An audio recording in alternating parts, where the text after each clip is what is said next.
On hit. All right, beauties and rock stars. You guys loved over hundreds of thousands of listens when I got Prusty, Brandon Prust on the podcast because he promised he'd bring the heat. Man, I went out and got a fella beauty level just as close as Prusty. Tough guy, firefighter, won cups over in Europe, farmer, a real man is what I'm getting at. Welcome to the podcast, Jay Rosehill. What an intro. Appreciate it, man. Bringing the energy. What's going on? Man, it's just the way I am. I wake up in the morning, I smoke my nice sativa, have my microdose, and I'm ready to go. All right, you're firing all cylinders. I If like you it. ever need microdoses because you're ex-fighter, I got the company for you. They're out of BC, so I introduced you to Keegan. Riley Cote. He checked it out, and Riley approves. Man, it's good shit. These guys know what they're doing. The NATOs are doing it for them, and then these two things are like non. They won't get you high. They're just like vitamins. It's like I went through. I've been doing the pod for a while, and then I was going through a rough time, and I didn't even go on social media. I didn't even talk to my friends for a year. My main boys knew I was okay. I had two that I talked to, and then Keegan called me and said, "Ral, I need to send it." And man, it's changed my life. Well, it's good to hear, man. Going with the natural stuff. I'm a fan. Yeah, absolutely. So, Jade, I know who you are. People that even turn on the TV might will know who you are. But we're gonna have a couple listeners. Like, there's the grandmas really like listening to the pod. They might not know who you are. My favorite movie, my idol, my hero, Forrest Gump has a favorite line. Well, now we're not strangers. So why don't you introduce yourself and we'll dive right into it. Right on. I'm Jay Rosehill. Yeah, I do a podcast called Leafs Morning Take about the Toronto Maple Leafs right now. Just getting into the media thing about hockey and played professional for 13 years. I'm from a small town called Olds, Alberta, and just happy to be here, man. Played a bit for I guess the Toronto Maple Leafs and the Philadelphia Flyers. I was drafted to Tampa, and yeah, I like to play a rugged style of hockey. I like it. Just the way I played. Now, I only played 13 games in the NOJHL, but I went six. I was a stick boy equipment manager for the Sudbury Junior Wolves the year before because all my boys were there. So I was like a biz nasty. I just didn't get to dress. Like I had parties at my house every single night. Like it was, and we actually came in second in all of Canada that year. Lost in the Dudley Hewitt. So like I know what it's like being a glue guy. You need to have them around. Well, yeah, that's just it. I mean, the game is a little different when I was coming up and it's changed, but I don't think you'll ever take the snot out of it completely and not need those guys. And if you look around at who wins the Stanley Cup every single year, it's guys that are willing to play, with a little bit of piss and vinegar, and they're not scared to get into it and defend themselves and their teammates and push guys around. And it's a big part of the game. It can be effective, and I just don't see that going anywhere anytime soon. Yeah, no, I completely agree. What were your thoughts on? Listen, while we're doing that, what are your thoughts on Rempe, man? Guy comes in and just does exactly like the whole NHL was stirred up from him. What did you think of that? Yeah, it was pretty wild. I think he only played about 17 games last year, and I don't know a guy who's made that much noise in 17 games to start his career. It was impressive, and I think that he needs. What's impressive about it is to be able to go and do it in 2024. It's one thing to do it in 2004, but 20 years later, it's tough to keep up in that league. You will not last if you can't keep up, and there's turnovers. And that Rempe, he's 6'7" or something ridiculous. So for him to be able to keep up in that league and be able to bang and crash and hit, it was impressive. I think there's a reason he made a lot of noise out there. I think he's got some developing to do as far as when to hit and how to hit and when to fight and how to fight, and he's coming along good. So I think it's fun to see. It's important to see. It's good for the game, and I hope he continues to find a way to stay in that league. Yeah, absolutely. And man, it was so mint watching George Larocque taking his day, going out there and scrapping them. It was great just seeing that. And Cam Jansen giving him points. The thing I liked the most was all the tough guys gave this guy points because they just see the fire in his eyes. He just you could tell he's a hockey boy, and like he's has a bunch of sisters and stuff like that. So it's not like he was just God's gift. And nothing I like think more than guys that just they want to be there. You know what I mean? Yeah, it's a hell of a lot better to pull back on the reins with a player than it is to crack the whip. And I think a guy that wants to go out there and run around and play hard and play heavy and isn't scared of anything, I think that's awesome. They're few and far between this year. You look around the league, and I talk to guys that run teams at different levels, and I say to them, why don't you go and get like, a guy that plays, like a Brady to Chuck, or a guy that's, a skilled guy, but just plays with some piss and vinegar. And they look at me and they say, we can't find them. They don't exist anymore. So when you do Uh, find that guy, it's even more of a unicorn than it used to be. And I think that, you got to tip your cap to the guys that can go out there and play hard and play fair, but especially the skill guys like a Brady Tkachuk that doesn't need to play that way. He could get by on his talent alone, but they're competitors and they want to play that heavy style of hockey. I just love watching it, and I hope they keep coming down the barrel. I wish there was more of them. Man, if any team's listening to this, which I know you guys are, I'm willing to go out there and do what you got to do. Like, just give me one shot to sit on the bench, and I'll drop the mitts. Plug yourself to get on a roster somewhere. Hey, Well, I attaboy. was when you told me you were early. I did a Zoom yesterday with the guy named Kyle that played in the SPHL, and I said, "Listen, Kyle, it's gonna come a time. I'll give you Leaf tickets. Let Coach know one game. I just need to be hockey DB. I'll go and fight the toughest guy for the podcast. I need to play one game in the SPHL." I hope that happens, man. I'd like to watch those. I'd like to watch that game and see what kind of damage you do. For sure. We'll give Barney a phone call because I know I was talking to Barney the other day, and I know Barney's ready to go if Avery ever decides to get a contract anywhere. Yeah, there's a few guys that would probably be willing to do that, and it's always nice when the guys like that make it to the NHL and make some noise the way Rempe did too. Absolutely, absolutely. So, where did you play your minor hockey? What was it like being Jay growing up? Because you're a farmer. Like, why don't you dive in to tell people what it was like in your journey, how you ended up getting to the NHL? Yeah, we didn't farm, but my family was in the cattle business. We grew up kind of a ranch, horses and cattle, and just outside of the small town of Olds, Alberta, and grew up there. Played minor hockey in Olds, went to school there, and the first time I even played on a different team was midget AAA in Red Deer, and that's where it was kind of time to make a decision after that year if I was going to play Tier Two Junior A, where you could go the scholarship NCAA route, or if you wanted to play in the Dub in the CHL, and I was definitely more of a CHL type player, but it just so happened that Seattle had my rights and wanted me to move down there right away. And for a small town kid that was kind of had an affinity for where I was from and the people in my life, it was a bit daunting to go down and move to the States and live in Seattle and play in the Dub and ride that bus. And I was kind of worried about getting turned into a meathead right away. And all they wanted me to do was hit and fight. And I saw that happen with other players. Didn't want it to be me as I kind of hit my stride late and was starting to develop and develop my game and started to have aspirations of playing high level of hockey. I didn't want it to be taken away from me by somebody else's idea of who I was supposed to be. So I stayed in Olds and played Tier 2 Junior A in the Alberta Junior Hockey League and played with my brother. I lived at home. I finished my high school in my hometown, and then went to UMD in Minnesota Duluth after the fact. So it's kind of an unconventional journey for me to go that way and the type of player I was. And I was a defenseman at the time. I ended up signing with Tampa after 1 year of school and played 2 years in the American League and then switched to forward and then started this whole journey of kind of basically becoming an enforcer and made my way to the NHL that way. But yeah, it was kind of a whirlwind coming up. And when I look back at it, it wasn't really a traditional route to getting to the NHL. Yeah, well, that's just how everybody else is. It's just how it goes. Now, I couldn't imagine the jump of being in Alberta, and then all of a sudden you're in the States. You go from paying $15 for a can of Skull to $2.50. McDonald's is a lot cheaper. Like, you must have been in your glory. Girls would have been unbelievable because you had your Canadian accent. Like, tell us what it was like being going to school.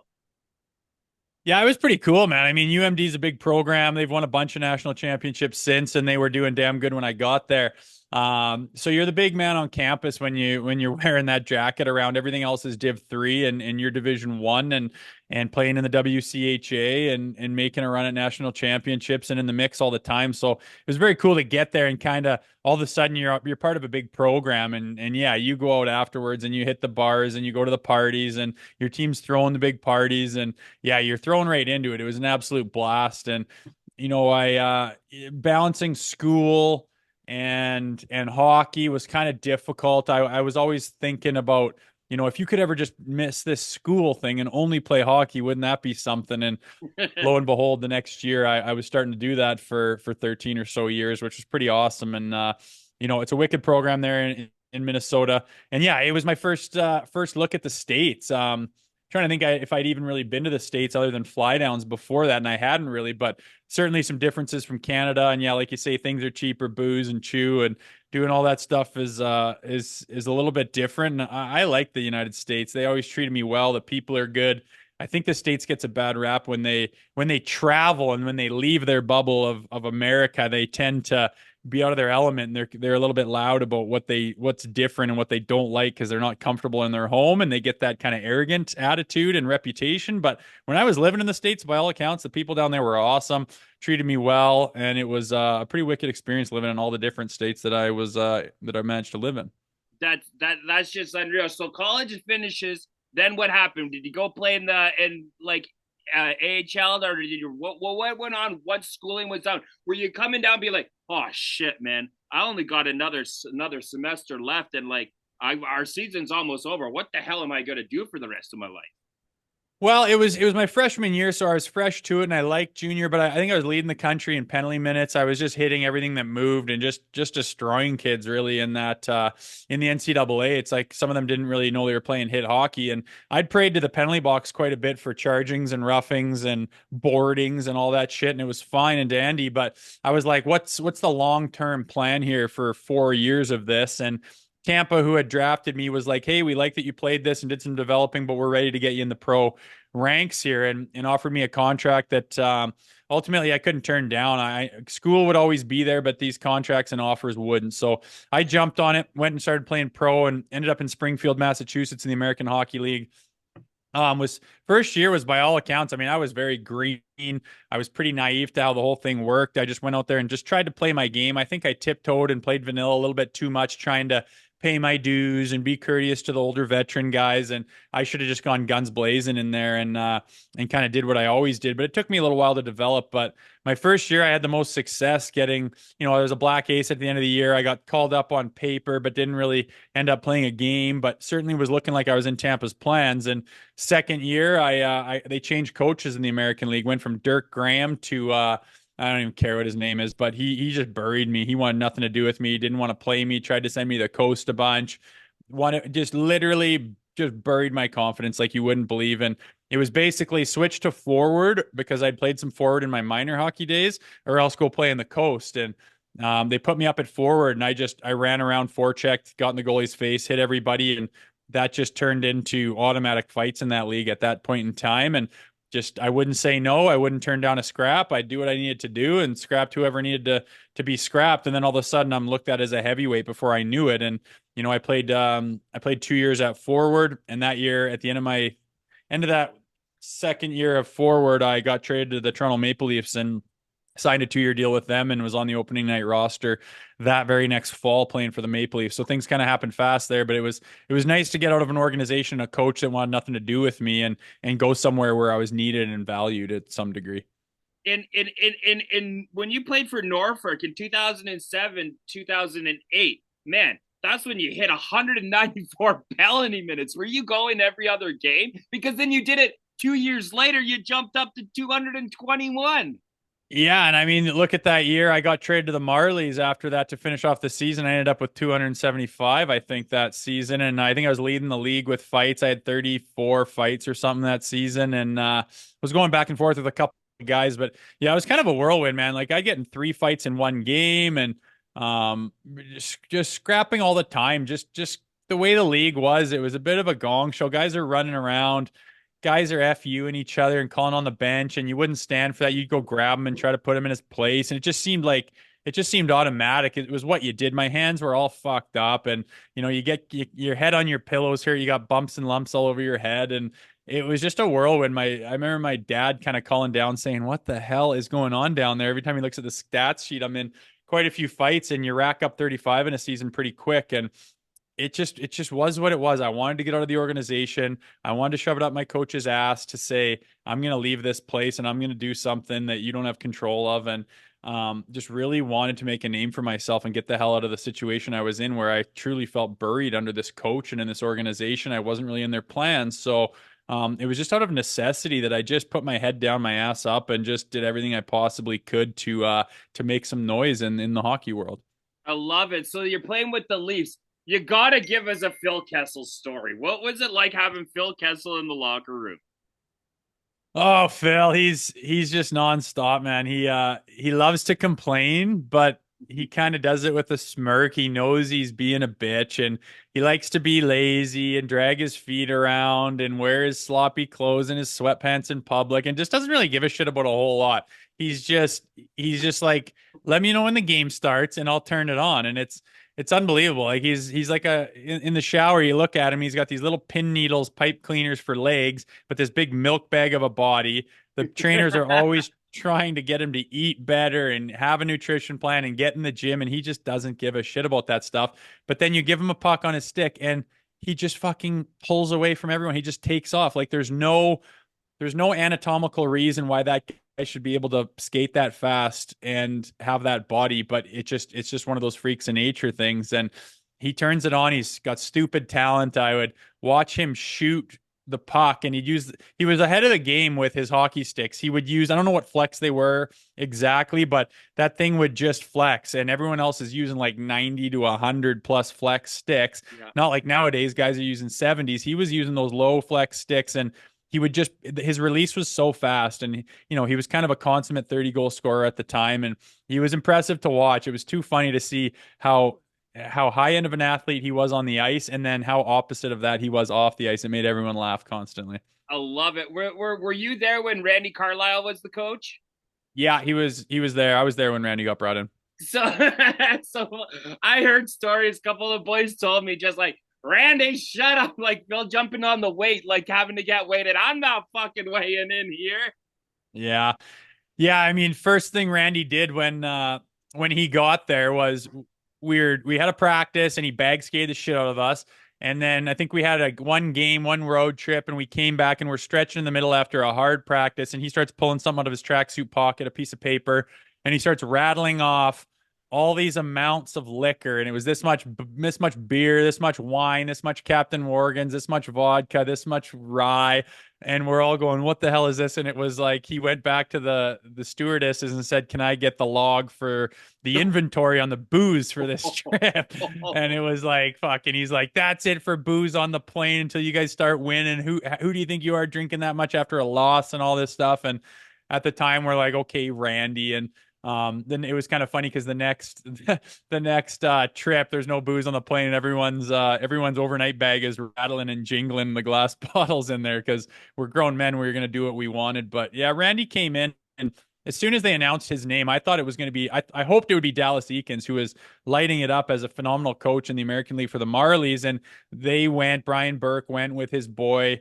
Randy Carlyle, who they won a cup with them in Anaheim, and the guys that had played for him and knew him. I mean, Phil was probably one of the guys saying, "Where's my phone? I need my agent on the phone to get the fuck out of this organization if they're bringing in Randy Carlyle." He did not come in with a good reputation, and certainly I don't think the timing of it was very conducive to winning, as guys were starting to go away from that style of hockey coach where you rule with an iron fist. I wasn't a big fan. He didn't do anything to help me and didn't have me in his plans, talked down to me, picked me apart, and just, yeah, those coaches, I'm glad they're gone. You see what happened with Mike Babcock. I think that's the last of the dickhead dinosaurs that treat players like shit. And who's that other guy that Calgary had that ended OB's career? Who does Obi hate? Oh yeah, he's on the tip of my tongue. Not play I'll fair. hockey DB it. Yeah, there's a few different guys that you just don't treat players like that anymore. I don't know why it worked back in the day, or if it would have worked better if you had more players coaches, but screaming and yelling, knocking guys down and calling them garbage and talking down and belittling players in front of the team. I just don't get what the hell that's supposed to do. If you're trying to get an athlete to perform at the highest of his ability, knocking them down constantly, I don't get why that was the MO of trying to get the most out of players. Did you ever get to play with Mayday? No, I played against him. I fought him at the Joe Louis Arena. Okay, you got it. You got to walk us through that fight because I'm Brad. Brad to me is like like a father I didn't have. Like I could pick up the phone and give Brad a call. He gave me a little Sam was at the Key to Bala in Muskoka. I used to help run that place there. And she came up and she was all sad. It was like 12:30 and she's like, Ralph's house, I don't have any money. I'm like, yeah, right, Sam, you have money. She's like, no, I didn't bring my card. Can you give me $100? I'm like, what? She's like, Dad will give you a jersey. Don't worry. So I'm like, okay, fine. So I go to the ATM. I give her $100. Sure enough, Brad calls me the next day. I ended up going to his house and spending the whole entire day. And man, Brad's just a solid guy. Oh, he's a wicked individual. We've interviewed him on our podcast since then, and I've talked to him a little bit and stayed in touch a tiny bit. But the thing I know about him, he's just a solid human being and individual. And I knew of him. He was an era before me, certainly, and I overlapped there around that 2009-10 era. And he was getting a tryout with Detroit, and I think that kind of came out of nowhere. I don't think he was in the best shape or had been skating crazy, but they thought they might use him, so they had him on a PTO. I think it was the preseason, and I was trying to make the team as well, and we were at Joe Louis, and there he was, and he was kind of the only guy that I could maybe mix it up with and get things going with a scrap. So I asked him, and he said, "Yeah, Rosie, I'll give you one. I just got to get my legs under me. I haven't been skating a lot. Give me a couple shifts. Give me a couple shifts." So I went after him again and kind of, nudged him and said, "Hey, let me know when," because I always wanted to get it over with, but he wanted to get a good sweat on. And I think one of us ended up hitting someone open ice, and it was probably the second period, and away we went. We had a good spirited scrap, and I remember after a scrap, when you hit the ice and you're standing up, you're kind of this feeling of relief goes over you as your adrenaline's dumped and you're exhausted, but it's over and it went all right. And he's just as jacked and amped as ever. And he's patting me on the head saying, "Fucking rights, Rosie, that a boy." And all the way to the box and in the penalty box, he's going, "You keep going, kid. You'll make that team. I love the way you play." And I was just as jazzed as ever to have a guy that's done as much as he has throughout the heyday of tough guy hockey with Probert and all those boys. To be patting me on the back was pretty special. And I talked to him about it after, and he chuckled and said he remembered it. So it was kind of a nice thing to start my career in that league. That's unreal. I love it. So let's dive in right now. How did you ever get onto the Leafs Nation? How did the podcast start? How did you get involved with that? Like you guys kill it. I just love it. Yeah, appreciate it, man. Thanks. It's no, I didn't know what the hell to do. I was kind of, I don't mind having an opinion and shooting the shit and talking about certain things. And I followed the Leafs still. And my kid was a big fan of the Leafs as well. So we'd try to catch a few games. And all of a sudden, Frank Saravalli called me and said, "Hey, I'm looking for a guy within this company, the Nation Network, to do a podcast that has some experience with the Toronto market." And I asked Luke Shen, who I'm a friend with, who came to mind. And Luke gave him my name and said, "What about Rosie?" And he remembered me from Philly and said, "Yeah, that might work. Let me see if he's interested." And just right off the bat, I said, "Yeah, I'm interested in something like that," and thought there would be like a big process on getting it going and doing some tryouts or some dry runs or something like that. And it's just like, sounds good. Here's your shit. Here's your gear. Here's how you set it up. Here's your host. And I was live 2 weeks later. And this is our third season. We've been rocking and rolling with the Leafs Morning Take. It's anywhere you find your podcast, but YouTube's kind of a big thing with it. And I just like doing it, man. It keeps you up with the current events with the Maple Leafs and even within the league, and gives you something to put your energy into, which I love. It's an enjoyable thing for me to do. And like I said, you stay involved with the Leafs. There's no shortage of drama and stuff to talk about within that market. So it's been a blast. Man, I go crazy on the Leafs on my Twitter. I do the reporting live for the games. I take a couple of like the Mark Masters and that Foxy guy and Dave Alter. I take a couple of their interviews and stuff. I put my own little twist on Twitter, and I report live from the Leafs. And I went there one time, and they saw my Instagram and my Twitter and stuff, and they gave me free tickets. I go to every single game now. I don't pay for tickets. Oh, that's awesome. Good for you, man. That's a lot of people in that market that would love to have that in. So good for you for getting that done. It's unreal for wheeling birds. You just, hey, want to go to the Leafs game tonight? That's exactly right. You're a single man now. You noted, so I can imagine that's number one on your list to get those girls to be on your arm nightly. Locals only. That's where they all flock. And man, I could say it. So, anyways, last Sunday I'm at locals only, and there's about, I would say the ratio is about, let's say, 60 to 10. So it's perfect. And all of a sudden I'm there making out with this little blondie. She had a nice hat on. She came up and she's like, "Are you Raul Sauce?" I'm like, "Yeah," making out. And then I hear Raul Sauce. I turn around. I'm not going to say the name, but he's like, "You did not see me here tonight. Let's go have a chit chat and let's have a night." And it was awesome. But you're not going to say who that was, eh? The big rig left, skip curfew, went out and played Monday night, and he got an assist and played an unbelievable game. I think I've played guilty with that guy myself. That's good to hear. He's still giving her shit. He deserves it. And then he waited for me. He got me on the list after the game to get a photo and just tell me he's glad I'm back. And I got him a brand deal, so me and Big Rig are pretty tight. I promoted his shampoo company, Letty Dressing. Ah, right on, man. Good to be pulling strings, making deals, and putting together those relationships, man. That's right on. He's a good dude. But Big Rig, we didn't charge the fees. It was just product, and we let it go. And we'll get you on the podcast and the friendship. When you get friends, you don't worry about the cost. You promote their company because you want them to do well. That's exactly right, man. That's why you're doing well. It's good to see. Yeah, absolutely. Now I put on my Instagram. We're gonna ask a couple questions, and we actually had my buddy, hometown boy Kyle Overton, Odie. He actually asked a really good question. The way he worded it, I have to go and pull it up just to see. But it was, what are your thoughts on the Mitch Marner contract coming up? We were just talking about that on Leafs Morning Take. It's interesting. I'm in no rush to get it done right now. He's playing phenomenal. We knew he was going to play like this during a contract year. By all accounts, he's an unbelievably good player. But when you're already committed to the Matthews and Nylanders of the world, are you going to keep going with it? And I think he's making a case that, yeah, that's the answer. And yeah, he should stay in Toronto. And no, you can't let that guy go. And that's fine and dandy. But to me, it comes down to the playoffs. If he plays like this in the playoffs, I'll jump through hoops to get the guy signed. But at the end of the day, this team and this core has had problems winning in the Stanley Cup final or in the Stanley Cup playoffs. And that's all that matters to the Leafs nation right now. That's all that matters to this market. And if he can prove he can get it done and be the guy to score the big goal and to get you to the next round and tie the game up late in the game and get the overtime win to win the game, win the series, and get going heavier and pouring it on when the going gets tough in the playoffs, then I'll be the first one to say we need to sign Mitch Marner. But I think we really need to see that beforehand. And there's no rush right now. We know he's going to ask for the world. He's probably going to ask for more than Austin Matthews, which is kind of insane, but him and his agent are going to say, well, that's just a percentage of the cap. I'm not taking more of the percentage of the cap than him because it's going to go up. And he's going to try to make that argument. And I don't know how hard he's going to dig his heels in and how much he's going to demand. But, I think that it's going to be expensive if you sign Mitch Marner no matter what. So why rush it at this point in time?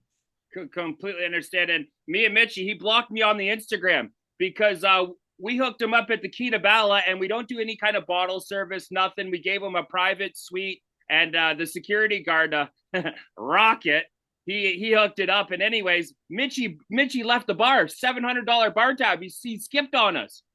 So I called my photo editor, and I got him to do edits like the boys taking him back to school, and I just blew it up. And then finally Rocket messages me saying, "Sauce, you got to stop doing this. Mitchie's under contract. He's trying to negotiate his contract. You're killing him right now." And I'm buddies with Travis Dermott. So Derm said, "Raul, just keep going. The boys are grilling him right now." So he's like, "Yeah, we'll give you a couple jerseys. We'll give you a couple Leaf tickets." I still haven't got paid. And I forgive him. I paid his $750 bar tab. I paid for it. I don't want a dime. I just want him to unblock me on Instagram. Well, Mitchie boy's probably used to getting a lot of red carpet rolled out for him and people paying his tab for him when you're at that level, and maybe he made a little mistake with that one. Yeah, and I forgive him. I mean, like, he was in when it was the Key to Ballet. Everybody's wasted when they're there. So, Mitchie, if you're listening to this podcast, just come on, unblock this house on Instagram. I'm sorry for those edits, but it was funny. Hey, good content, I'm sure, no matter what. Absolutely. And then the very last question I got to ask you about the fans is, what's the biggest adjustment playing in the EIHL after his career in North America was complete? And you got to tell us about that suspension. Fuck. The biggest adjustment is playing with a massive target on your back and referees that are completely out of their mind, don't understand how a game works, don't understand they're not supposed to be part of the game. They pick and choose what rules they call, how many minutes they call each penalty. They call some things, not other things. They'll wait till there's 2 minutes left and it's a 1 goal game, and they'll give someone just a random 4 or 5 minute penalty just to tie it up because they think it's exciting. It's absolutely crazy. And I was at the point in my career there where I that last year I knew I was going to be retiring at the end of the year. I was kind of wrestling with, am I done, and what's pushing me and my goals, and what do I want to do with this, and is this my last year, and will I regret this, and all those different emotions that go through a player's mind at that point in their career. But I think I let the hockey be my venting outlet as I lost my cool a couple times, and I think there's a compilation put together of me kind of losing it. But when you feel like you're getting legit picked on and it's hurting your team and it's the most outrageous calls you've ever seen, it's just blatant corruption within the officials. It was really blowing my mind. I wasn't in the mood to just take it off the chin, and I lost her a couple times and showed my displeasure, and I think I got teed up for a pretty hefty suspension there one time. And yeah, I think I would probably handle it differently now, but I do remember it was the most egregious officiating I think that I even knew existed. Wow, that bad, eh? It was fuck. The hockey was good. The fans were good. The British players over there were much better than I thought. You have 12 or 13 Canadian imports on your team, which is the reason I went there. It's not like you go to Slovakia and there's only 2 imports and the other guy speaks friggin', Finnish, and you don't even know who the hell he is. You can't even speak to him. It's a nightmare. Guys get depressed. They quit hockey. I was not interested in one of those situations. I wanted to go to a familiar country with lots of other like-minded people, and playing in Glasgow and in Manchester was awesome. It was a super positive way to end my career, even though the reffing was the way it was. The sheriff, Sean McMorrow, didn't he play there?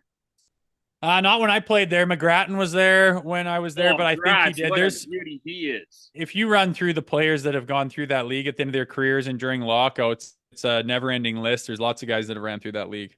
Love it, love it, love it. Now, the last thing I really wanted to talk to you, it has nothing to do with hockey, firefighting. You are a legitimate superhero without wearing the cape. What's it like firefighting? How did you get into that? And just tell us about firefighting. Yeah, the seed just got planted with me when we were just doing a team building thing at a fire hall in Trenton, Ontario. And we hung out with the crew and jumped on some of their apparatus and got on their tools and we're messing around. And it was a lot like a hockey locker room. So that kind of planted the seed for down the road in my career. And, they opened up the process of hiring people and near my hometown, and I threw my hat in the ring and got the qualifications, and I've been doing it for like 6 years now, and it's unbelievable. I didn't know what I wanted to do after hockey. I didn't want to put a suit on. I didn't want to sit in front of a computer screen. I wasn't going to grab a shovel. I didn't think I wanted to like start my own business and go through all that stress that never ends. And I jumped into this, and it's phenomenal. When you're there, you're there. It's a locker room. You're with the other firefighters. You're with the boys. You're cracking jokes and playing pranks and having laughs. And then the whole time, at any point in time, the bells go off and the tones go, and you're going on the trucks and you're going to emergencies. You're the first person there to help people, on their worst day. You see all kinds of shit. Your adrenaline gets going, your blood's pumping. You got to use skills to try to solve problems. And it's an awesome job, man. It's really transitioned well. I didn't have any struggles with the transition from playing pro hockey to life after hockey. And I think it's large part due to being a firefighter and enjoying it so much. Love that. Love that. All right, my man. I really appreciate. Oh, we got to do an ad read. Do you mind if I do an ad read? Yeah, go for it. All right. This episode's been sponsored by Team LTD, the official clothing line of Between the Benches with Rockstars. We here at headquarters, we're doing our thing. Clothing's so lit. I'm wearing the 2025 jacket. The birds are just loving this thing. Cool merch. It's for the boys. Everybody lives the dream. And Jay, what size are you? XL, man. Hook me up. I'll rock that shit on the pod and see what kind of gear you guys are into. Oh man, we're gonna send you a nice package, and yeah, we'll get that to you. So Team LTD is a sponsor. Mindful Meds. Okay, guys, you're going through a foggy time, just like Jay. Tough guys, his body aches. Don't do the pills. Don't do the medicine. Mindful Meds. the natural, easy blend. Best way to do it. You got to do it that way, guys. And other than that, we just killing it, man. Thanks so much for coming on the podcast. We'll stay in touch. And the second you get off this, please send me your address and we'll get that order out today for you. Right on, man. I appreciate it. Good luck. Keep doing what you're doing. All right. And another thing, if you guys ever need somebody to help out with Leaf stuff, I know everything about the team. I'm one message away. Right on, buddy. Keep you in mind. I appreciate that. Sounds good, big guy. We'll stay in touch. You bet. Take care, man. Take care. Thank you.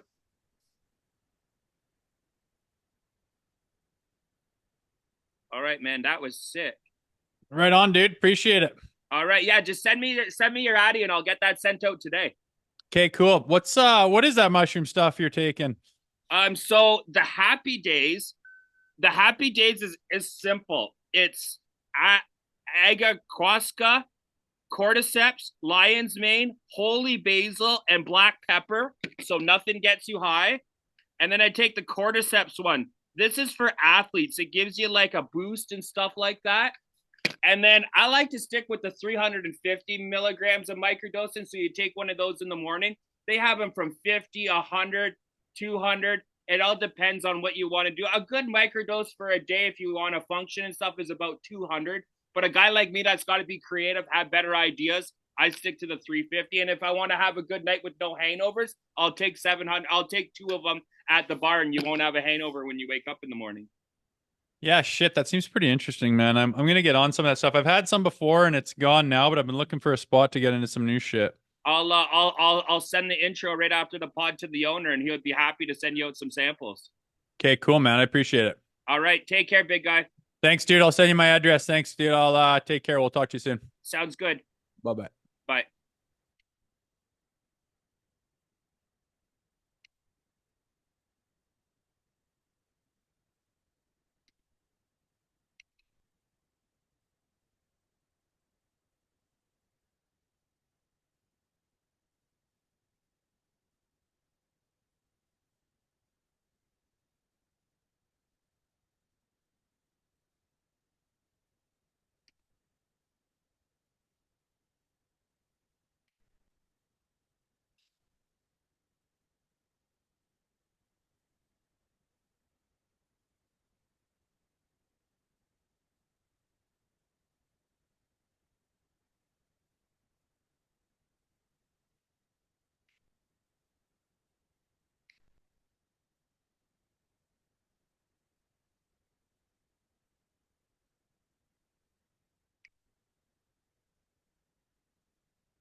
Best episode I've ever did in my life. The guy's an absolute weapon. Nice. Size extra large. Can we send him a package?